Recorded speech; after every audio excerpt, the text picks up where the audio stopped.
Exactly 1 year ago, God sent me a test. It was one chilly February night.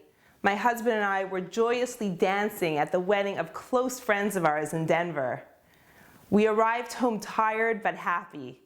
My husband had been complaining of an earache that day. He even asked a doctor at the wedding to take a look in his ear, but there was not much we could do for his discomfort, and eventually he fell asleep.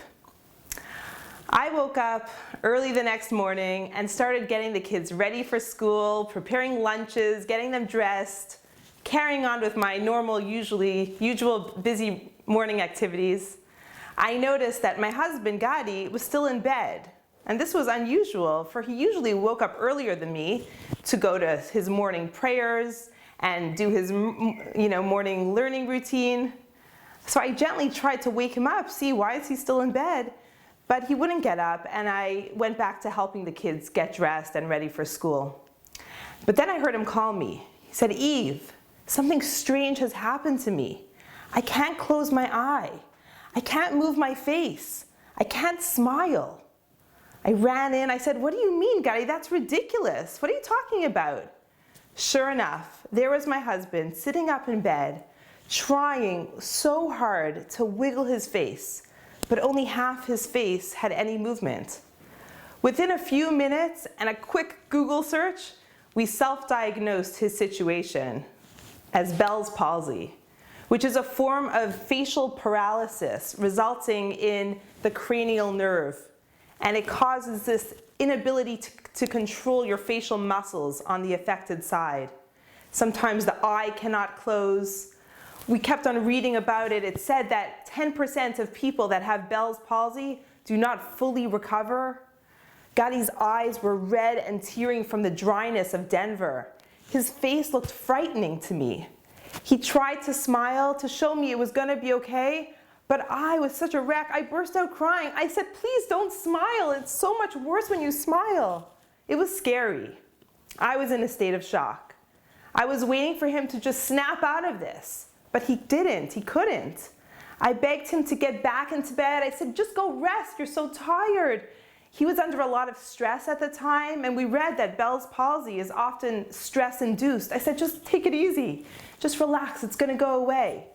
He stayed in bed to rest, and I went on with my day. I took the kids to school, and I'm running my errands, and I'm in the office, and a couple hours into the day, my husband walks into the office at the JCC in Denver.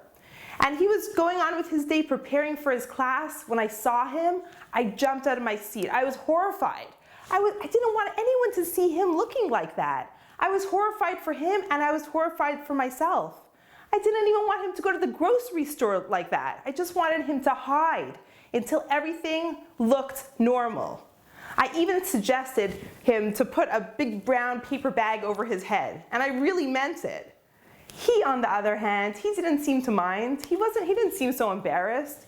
He just wanted to carry on with his routine, with what he was working on. Day 2. Gadi was planning, we were planning for a couple weeks that he was going to be giving my Thursday ladies lunch and learn class. He was going to come, and he woke up on Thursday and he said, "Let's go. We're going to give the class. I'm going to do it. I'm all prepared." I was like, no, Gadi, you cannot give the class like that. We can take a rain check. You'll get better. You'll do it. Another time. Not looking like that. He insisted on coming. He insisted on giving the class. He came to the class. He had to hold half his face up as not to slur his words. He had tape over his eye and a patch over his eye that kept on falling off. He looked horrible. I was sitting there just ready to burst out crying. The women in the class, they kept throwing me pitying glances. But my husband kept on giving the class in its entirety. I was feeling so miserable about my husband's appearance, yet something inside me felt very proud of him. The way he refused to give in to his ailment. He refused to allow it to get him down. My emotions were on a roller coaster. I was sad, but I was also so impressed with him. This continued for 6 long weeks. He was very weak. He needed to rest a lot. He was going for acupuncture and taking heavy steroid medications. As challenging as it was for him, I was the one that was taking it so terribly hard. I found it so hard to look at his face. It just freaked me out. I was traumatized and devastated.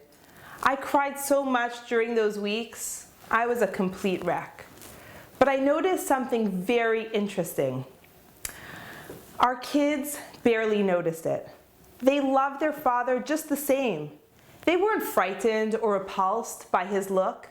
They snuggled close to him and always wanted to be around him, just as they always do. Even though Gadi looked ugly on the outside, he was still Gadi, the beautiful, kind, and gentle Gadi on the inside. Purim was approaching, and I tried to throw myself into the preparations. As it turned out, it was both therapeutic and a welcome distraction for me. We joked about dressing up as pirates and wearing black patches, just like the one that Gadi wore over his eye.